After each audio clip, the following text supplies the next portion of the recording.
Hi everyone, you are welcome to 12th video lecture. और आज का वीडियो लेक्चर बहुत ही इंपॉर्टेंट है क्योंकि आज के वीडियो लेक्चर में हम 2 नंबर कंफर्म करने वाले हैं।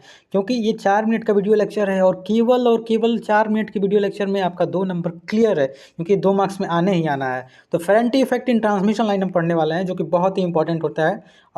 तो प्लीज़ इस वीडियो को लास्ट तक देखिए और अपना 2 नंबर कंफर्म कीजिए। तो देखिए, ये सेकंड चैप्टर का, I can say second chapter का लास्ट वीडियो लेक्चर होने वाला है। इस एक वीडियो लेक्चर केवल बचता है जिसमें कि हमें मीडियम और लॉन्ग ट्रांसमिशन लाइन का डेरिवेशन कराना है। तो obviously as I already told कि मेरे पास अभी टाइम नहीं है। जब भी मुझे टाइम मिलता है मैं करता हूँ। अभी मैं अपना खुद बीटेक का सेमेस्टर का नहीं पढ़ रहा हूँ, लेकिन जब भी मेरे को टाइम मिलता है I am just uploading this kind of video. तो जब एग्जाम आएंगे उस टाइम मैं ऑब्वियसली 100% सिलेबस कवर करने की कोशिश करूँगा। तो उस समय मैं आपको फेरेंटी जो भी मीडियम और लॉन्ग ट्रांसमिशन लाइन का डेरिवेशन है उसको भी हम अपलोड करेंगे।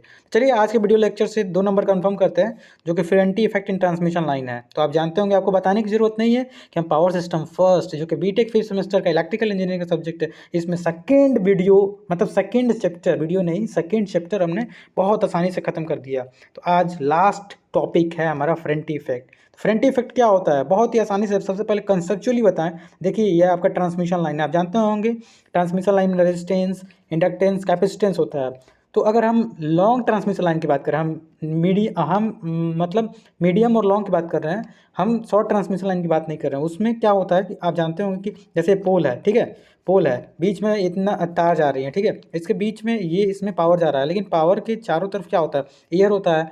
जब एयर होगा तो इंसुलेटिंग मीडियम के बीच में जब भी हमारा वायर कंडक्ट करेगा तो उसमें कैपेसिटेंस आएगा। ये तो आप जानते होंगे बहुत आसानी से कि दो इंसुलेटिंग मीडियम के बीच में जब भी कैपेसिटेंस आएगा इंसुलेटिंग मीडियम के बीच में, अगर क्या मतलब पावर फ्लो हो, तो कैपेसिटेंस आने के कारण जो हमारा सेंडिंग इंड वोल्टेज होता है और रिसीविंग इंड वोल्टेज होता है, सेंडिंग इंड से रिसीविंग इंड ज़्यादा हो जाता है। मतलब हम सेंडिंग इंड से 20 वोल्ट अगर भेज रहे हैं तो यहाँ पे 25 वोल्ट हो जाता है। ये कैसे होता है, यही हम पढ़ने वाले हैं, और इसी को फेरेंटी इफेक्ट कहते हैं, और कुछ नहीं कि हम सेंडिंग से 20 बोले, 20 भेजे और 25 हो गया।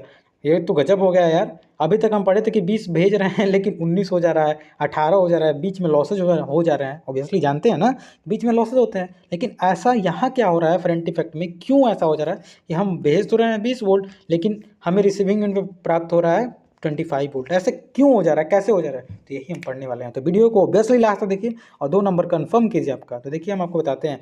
जब आप जानते हैं कि ट्रांसमिशन लाइन में कैपेसिटेंस आता है, कैपेसिटेंस के आने के कारण देखिए, अगर हम आपको फेजर डायग्राम से बताएं, अगर हम वोल्टेज को रेफरेंस लेते हैं और वोल्टेज ले रहे हैं तो इसमें मतलब ये कैपेसिटिव मतलब वोल्टेज को रेफरेंस लिए कैपेसिटिव रेजिस्टेंस क्या होगा, इससे 90 डिग्री लीड करेगा। जब लीड किया उसके बाद फिर इंडक्टिव आएगा 90 डिग्री इससे, ठीक है, 90 डिग्री इससे लैग करेगा।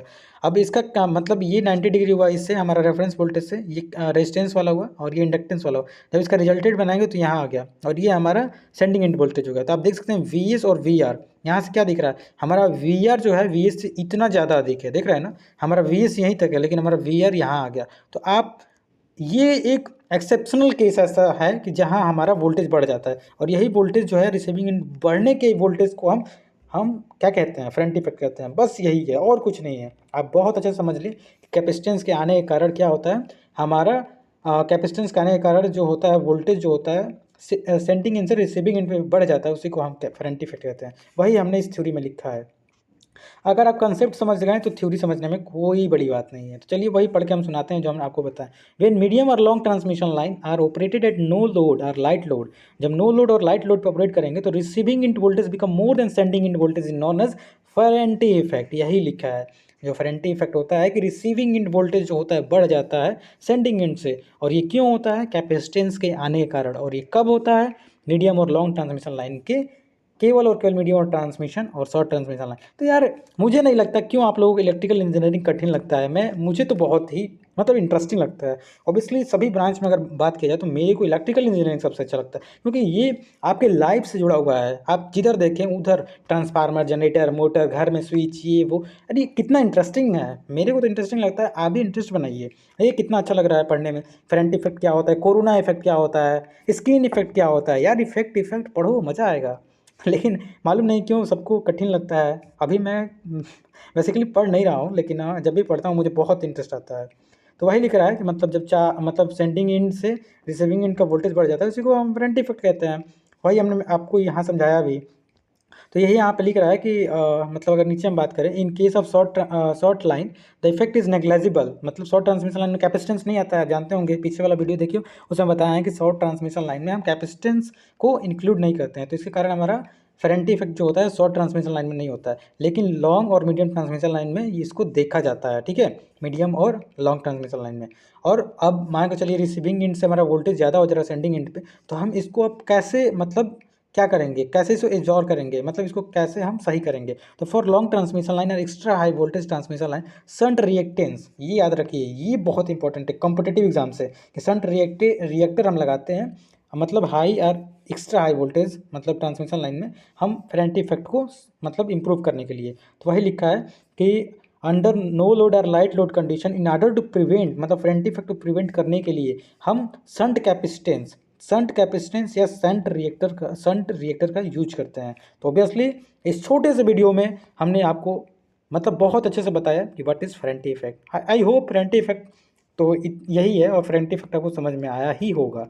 अगर आया होगा तो ऑब्वियसली पीछे का भी वीडियो देखिए, और आगे भी आने वाले वीडियो के लिए मुझे भी थोड़ा कमेंट करके मोटिवेट कीजिए, जिससे मैं और वीडियो बनाऊं। तो लाइक करना, शेयर करना और कमेंट करना ना भूलें। जैसा भी वीडियो लगता हो अच्छा कमेंट कीजिए, बुरा लगता हो बुरा कमेंट कीजिए, क्योंकि अगर बुरा कमेंट मतलब बैड कमेंट या हम मतलब निगेटिव कमेंट नहीं आया तो मैं अपने आप को इम्प्रूव कैसे करूँगा। तो ऑब्वियसली अगर आप लास्ट तक वीडियो देखते हैं तो अच्छा या बुरा कमेंट करना ना भूलें। Thank you.